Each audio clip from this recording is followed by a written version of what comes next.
Ko po sa inyo ang ating pong tagapagsalita. Naunawaan po natin na ang ating pong punong laiko na si Ate Myla ay kasalukuyan po ngayon na nasa pagamutan. Supposedly siya po ay ang ating tagapagsalita ngayon. Ngunit naniniwala po ako, ito po ay kalooban ng ating Panginoon na siya po ay mag-alaga ng isa pang anak niya na gagamitin ng Panginoon para siya ay mangusap. Kanina po sabi ko sa kanya, wala akong masyadong information tungkol sa kanya. Bukod sa ang alam ko po, siya ay aking katuwang sa Committee on Christian Education dito po sa ating iglesia. When it comes po sa ating mga pag-aaralan ng Biblia o sa kabuuan ng edukasyong Kristiyana, siya po ang isa sa aking pong mga kinokonsult.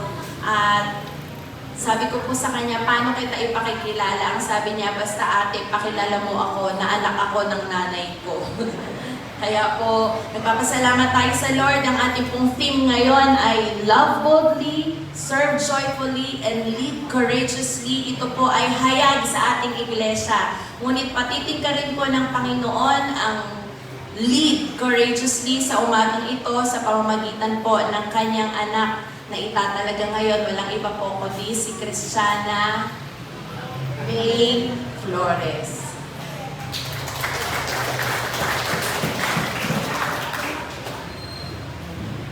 Magandang umaga po.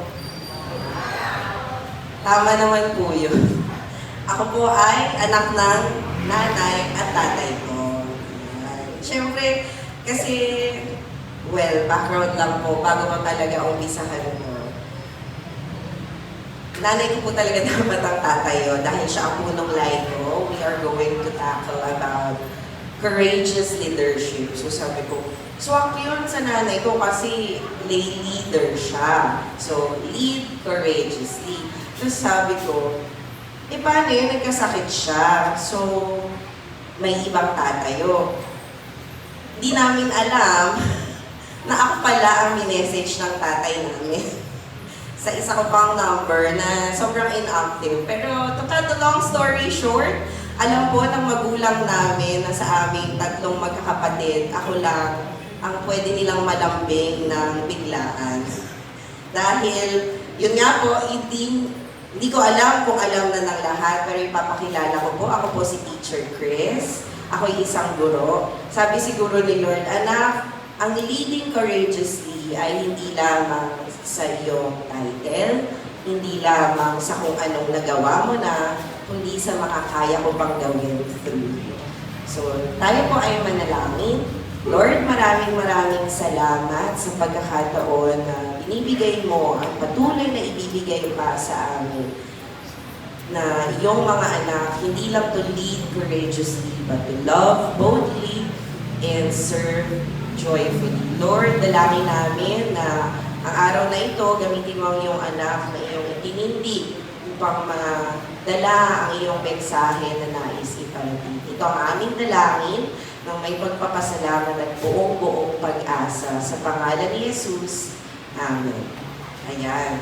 So, kung matatandaan niyo po, kabadong-kabado din po ako nung unang beses akong tumindi sa pulpitong ito. Ito ay pangalawang beses at ito ay biglaan. So, pagpasensyahan niyo na po kung medyo shaky or medyo kabado pa rin. Pero yun nga po, bilang ako si Teacher Chris, lumaki sa Iglesia Tandem Central United Methodist Church. Nag-handle ng mga bata kagaya ng napanood nyo sa VCS simula nung I think I'm 9 years old. And now, wag niyo na pong tanongin kung ilang taon na ako, but I've been serving the Lord for most of my life. And bilang si Teacher Chris, pasensya na po, ako po si Teacher Chris ngayon. Dahil lead courageously tayo, ilagay natin muna sa leadership ang ating pagkatao. So, dahil ako po si Teacher Chris, singing teacher po ako.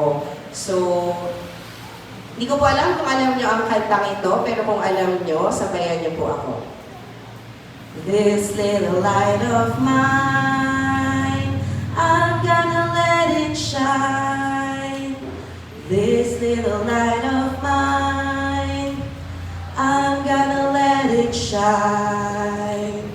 This little light of mine, I'm gonna let it shine. Let it shine, let it shine, let it shine. Kung alam niyo po, sabayan niyo po ako.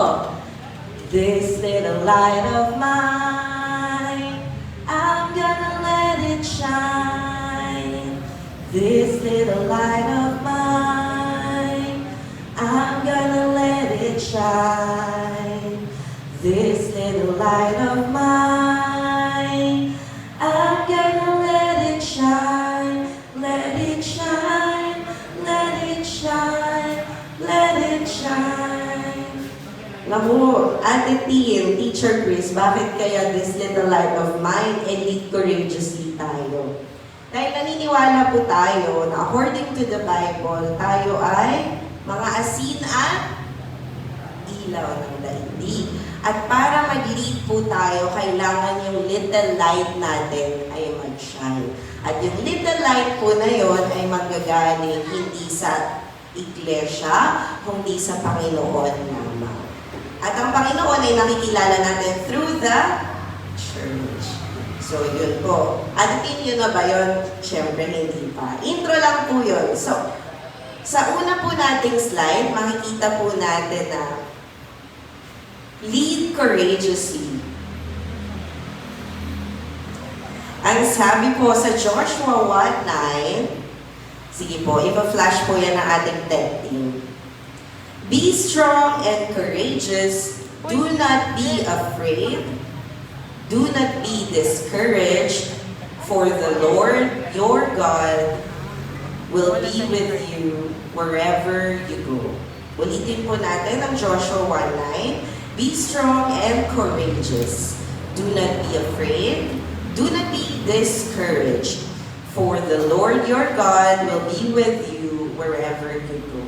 Pero syempre, itatakal din naman natin a little bit yung love boldly and serve joyfully. Dahil noong mga nakaraang linggo, yun po ang binigyang diin ng mga naunang tagapagsalita sa atin kung natatandaan niyo. So yung lead courageously po ay napaisip ako kasi dahil biglaan nga po, sabi ko, hala, paano ko po kaya iyon puput into words? Kasi syempre binasa ko yung reference from Bishop Rubinel, binasa ko yung Bible references ng Joshua 1:9 and Ephesians 6:10. Sabi ko, ano kayang magiging title nito? Hindi naman pwedeng lead courageously lang. Syempre, meron tayong special na bibigyang diin. So, ang title po ng sharing or sermon na ito ay Lead Courageously, Pag-ibig na may katapangan sa gitna ng pagsubok. Grabe po, no? Kasi yung core theme natin ay love boldly, serve joyfully, and lead courageously. Bakit kaya sa huli pa yung lead courageously? Hindi ba pwedeng unahin na lang natin yun bago yung love and serve? Hindi ba pwedeng bago humayo, mag-lead muna? Tapos naisip ko, while reflecting on all the references that they've given me, o nga naman, kung hindi tayo unang minahal o nagmahal sa atin ng Panginoon, hindi tayo makakapaglingkod sa ating kapwa at sa ating sarili. At higit sa lahat, hindi natin malilid o mapangunahan yung mga iba pang gusto nating magkaroon ng love at mag-serve sa iba. So sabi ko nga, ay, oo nga, sakto talaga. So hindi siya randomized. Lahat po ng theme natin ay talagang pinag-isipan, pinanalangin, at pinaghandaan. So makikita po natin sa pangalawa,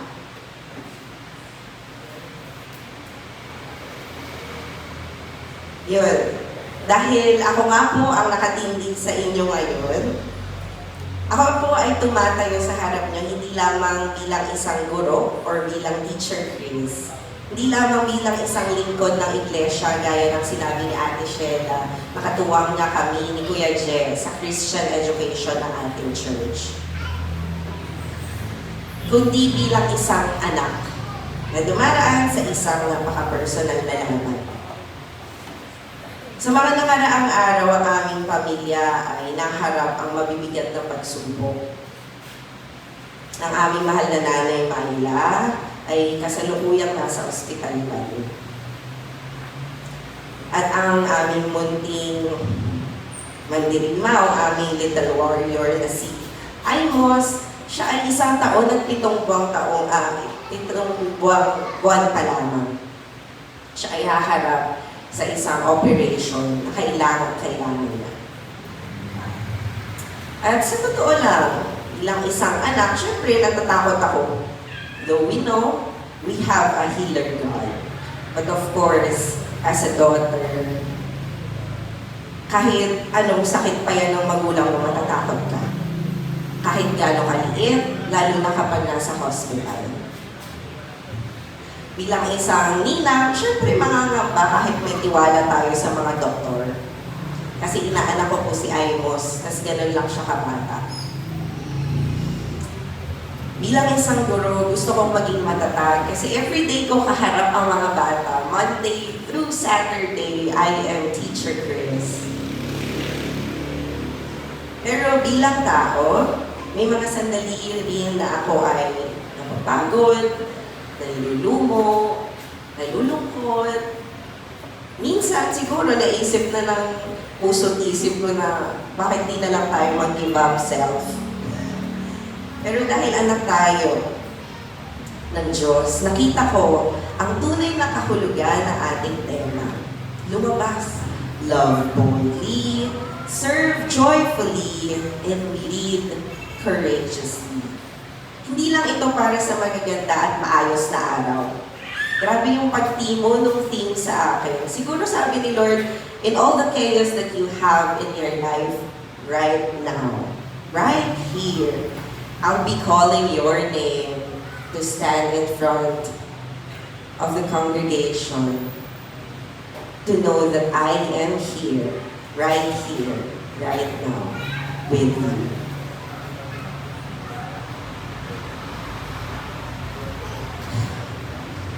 Ito ay para sa mga araw na gusto mo nang sumuko. Pero, syempre, pipiliin natin magpatuloy. Para maunawaan pa natin yung courage na sinasabi. Yung second slide po kasi natin nakalagay, leadership is not a position. It is a calling. Many chase title, pastors, presidents, coordinator, or whatever title they may have in this world. But God calls ordinary people to extraordinary faithfulness. The question is not what role do you hold? It is whose call are you answering? Kasi sabi ko, habang gumagawa ng preparation ng sermon na ito, sabi ko lang, ano kayang ilalagay ko na visual para maintindihan or maisip ng mga tao yung gustong iparating ng Panginoon through me? Kung makikita niyo po yung photo, bakit kaya leadership is not a position?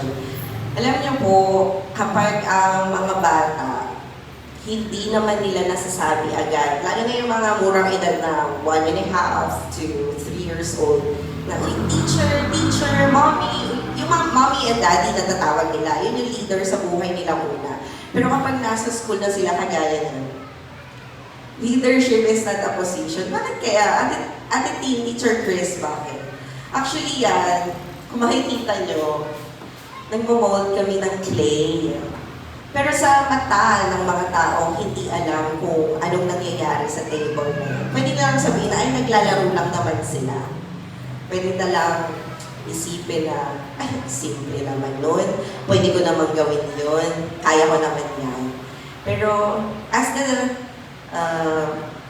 message say, diba? Leadership is not a position.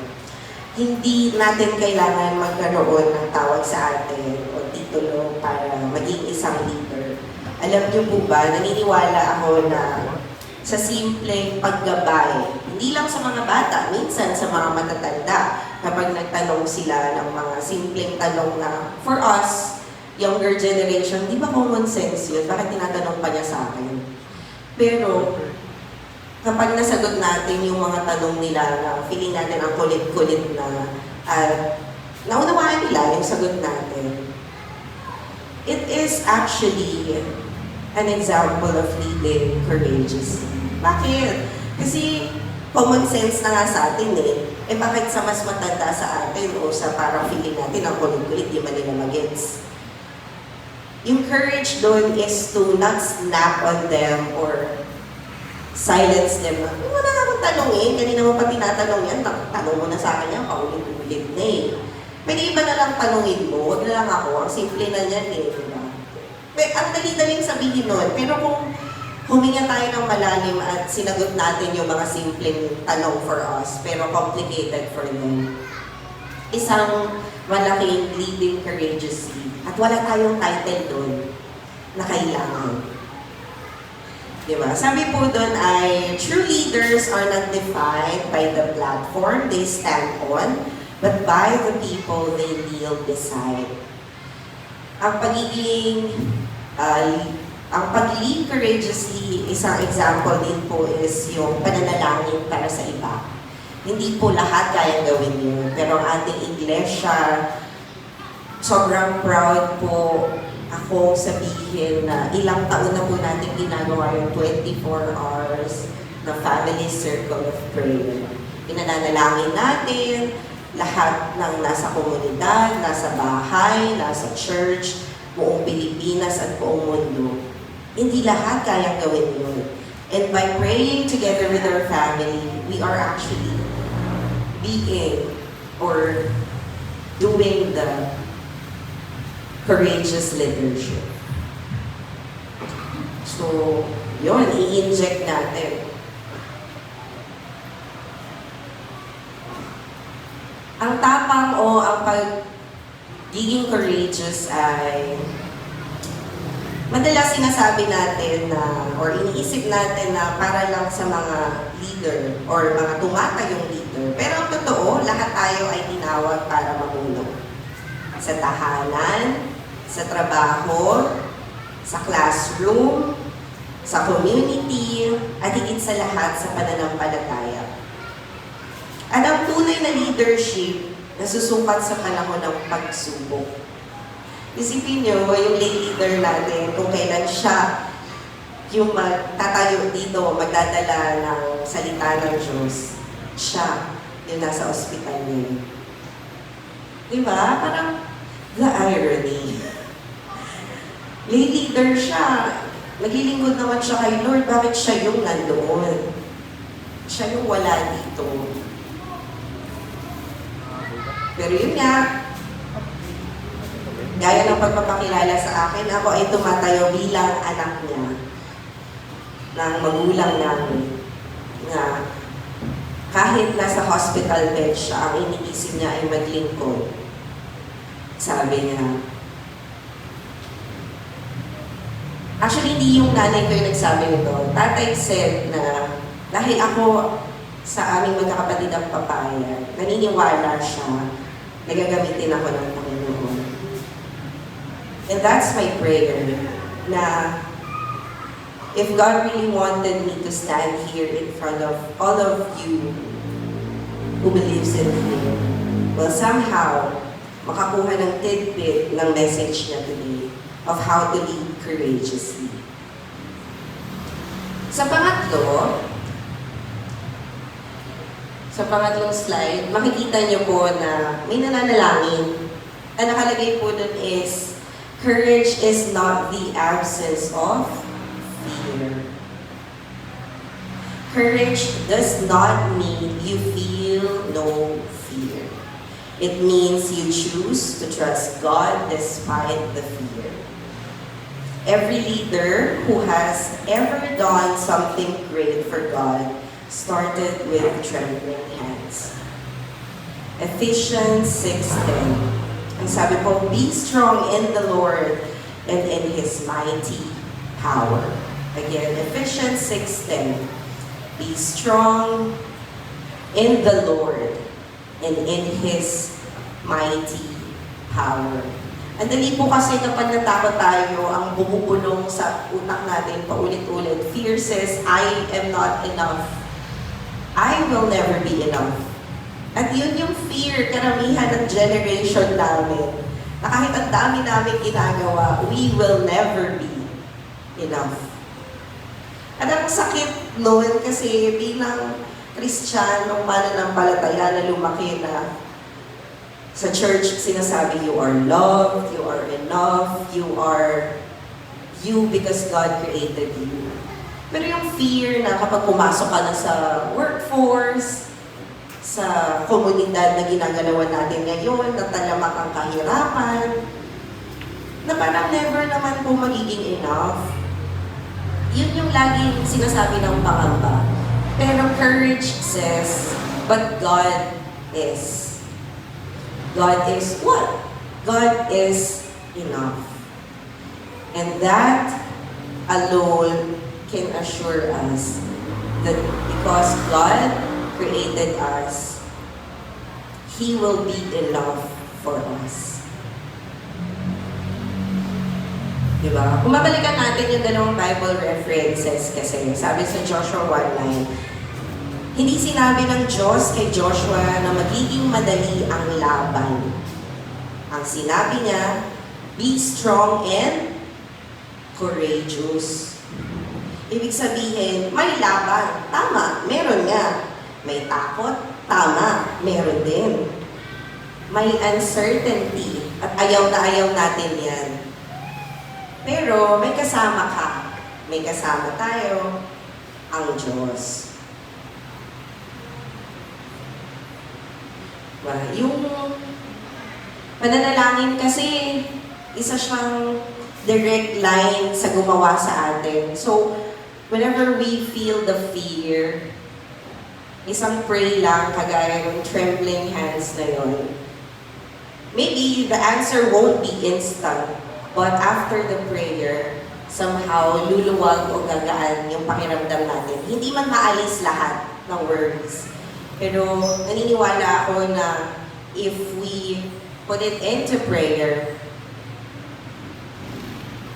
maaaring mabawasan talaga ito. Dahil ang sagot ng Panginoon, hindi naman siya parang instant noodles, nagpainit ka lang, pwede ka nang kumain after few minutes.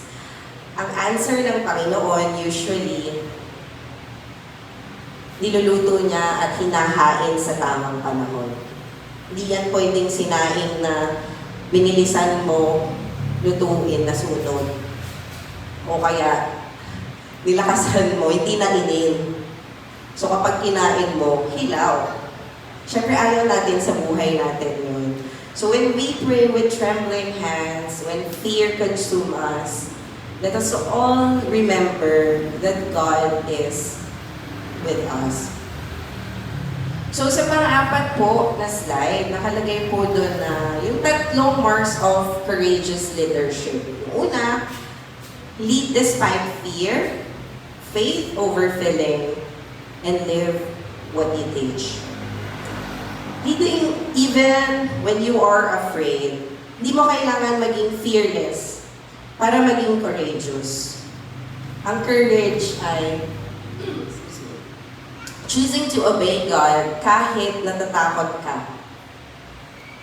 May mga gabi na, syempre, naiyak ako para kay Mongay. May mga sandali na iniisip ko yung nalalapit na operation ni Amos. Pero sa gitna nito, tinatanong ako ng Diyos.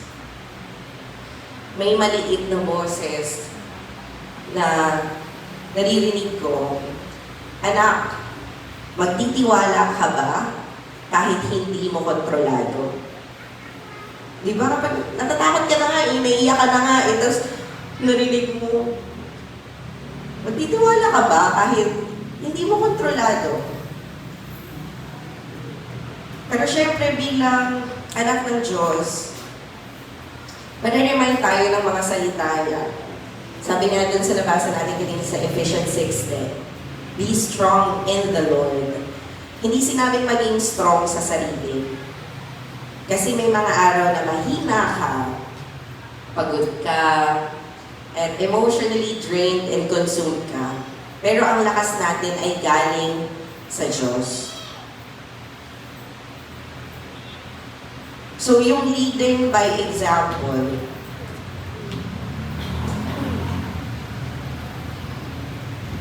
is kung ano yung ginagawa natin sa araw-araw. In my case, bilang isang guro, hindi lang ako nagtuturo ng lesson, pero ako mismo yung lesson sa bawat batang nakakasalamuha ko.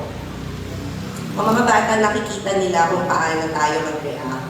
Nararamdaman nila kung paano tayo magniwala sa Diyos. Ngayon, ang tinuturuan naman ay ako. Tinuturuan ako ng Diyos. Na maaaring hindi ito verbatim, pero sinasabi niya, anak, kung ano tinuturo mo sa mga bata, yun din ang isabuhay mo. Panglima, dun po sa slide natin, love boldly. Yan, makikita po natin na sinabi dun sa love boldly, dapat forgiving tayo, caring tayo, at nagsistay tayo kahit mahirap o nakakalungo na yung sitwasyon na meron tayo. Love boldly, ang pagmamahal kahit mahirap, ang pag-aalaga at pananalangin sa mga may sakit. Ang pagiging present kahit pagod, ang pagpapatawad kahit masakit. And serve joyfully. Hindi dahil masaya ang sitwasyon, next slide po, kundi dahil may Diyos nakasama sa ospital, sa bahay, sa pag-aalaga, sa paghihintay. Doon nagiging tunay ang service natin. Kasi tuwing binabagyo tayo ng mga problema na akala natin magpapasuko sa atin, doon tayo mas ine-expect ng Panginoon na mag-serve joyfully. Grabe naman the irony. Bakit po ako magsaserve joyfully? Ang dami ng mabigat sa buhay ko. Yun na nga eh. Kasi yung serve joyfully, ang sinaserve naman natin, hindi lang ang tao, kundi ang Panginoon na naglagay sa atin sa sitwasyon na kung saan naroon tayo dahil alam niya, kaya natin with Him. At sa realidad ng ating buhay, ang pagsaserve joyfully ay even in pain, even in waiting, even in uncertainty. At sa panahon natin sa Pilipinas ngayon, sa ating bansa ngayon, ang realidad ay maraming pamilya ang may sakit at naghihirap. May mga pamilyang hindi kayang magpagamot, hindi kayang magpa-check up, hindi kayang magpa-confine kahit grabe na yung nararamdamang sakit. May mga magulang na nag-aalala paano ang ikabubuhay nila sa tumataas at patuloy na tumataas na presyo ng lahat. Maraming bata ang lumalaban ng murang edad. Nagtatrabaho, nagpa-part-time, para magpatuloy sa buhay nila. Pero hindi tayo nag-iisa. Ang simbahan ay hindi lugar lang ng pagsamba. Ito ay lugar ng lakas, pag-asa, at pagmamahal. Dahil sa kapatiran natin, nakikita na kapag binanalangin nila tayo ng sama-sama, talagang naririnig ng Diyos ang ating mga hiling. Hindi dahil paborito na tayo, kundi nais din naman ng Panginoon na ito yung biblical na magsama-sama tayong magpanalangin at magpalakasan sa Panginoon. At sa susunod po,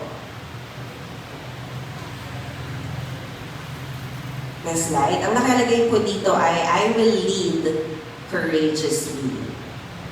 Yung tatlong icon po sa baba nun, I will lead, I will love, I will serve.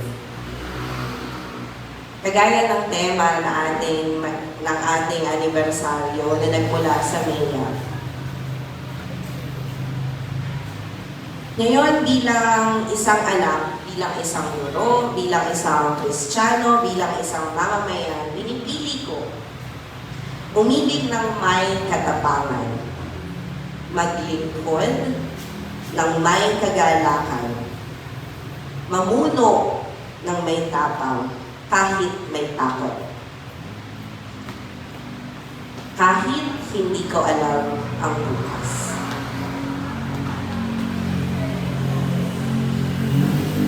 At sa pangalawa, bago ako magtapos, nakalagay po doon is, God is with you. Not just in the great moments, in the meetings that go wrong, the church member who walks away, the prayer that feels unanswered, the midnight doubt, or kahit ano pa. Ang sabi sa Joshua 1:9, the Lord, your God, will be with you wherever you go. You were not called because you are fearless. You were called because He is faithful. And that is enough. So whenever fears knocks on our door, whispers in our ears, pwede nating baunin ito na you were not called because you are fearless. You were called because He is faithful. And that is enough. Mga kapatid, ang tanong ay hindi, wala bang pagsubok? Ang tanong ay, sa gitna ng pagsubok, paano tayo mamumuno? At ang sagot, we lead courageously, not because you or me or we are strong, but because God is with us. He is with me, He is with you. And as we close this message, of course, we want to glorify the Lord. To God be all the glory, every act of courage, every bold expression of love, every joyful moment of service. None of it is about us. It was always His story. Told through ordinary and willing people. We live courageously as we step forward in faith and not feeling. We love boldly, we forgive, we care, and we stay. And we serve joyfully, even now, even here, even here.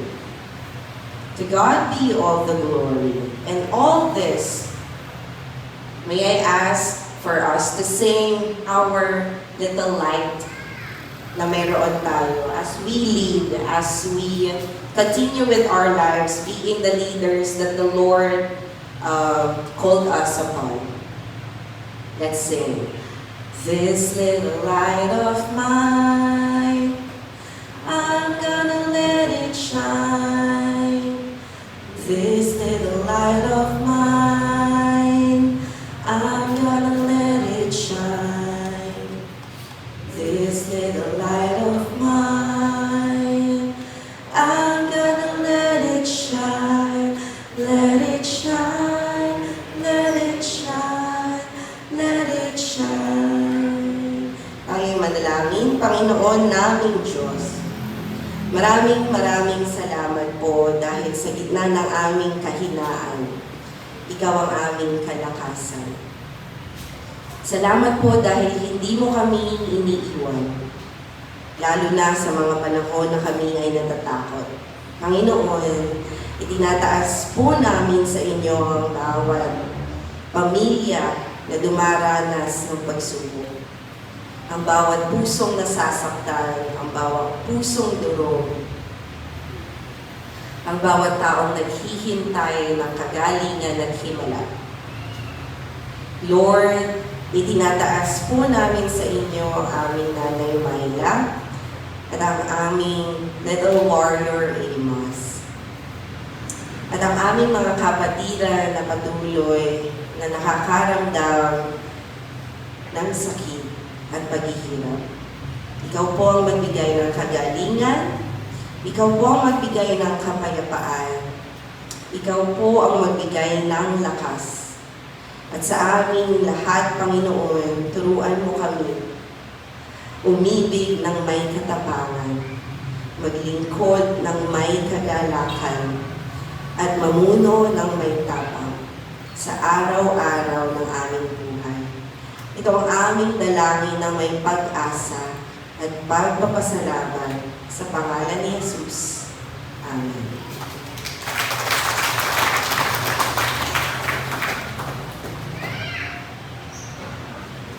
Nasa panahon po tayo ng paghahandog sapagkat kung bukal sa kalooban ng pagbibigay, tatanggapin ng Diyos ang inyong nakayanan. Hindi niya hinihintay na magbigay kayo ng hindi ninyo kaya.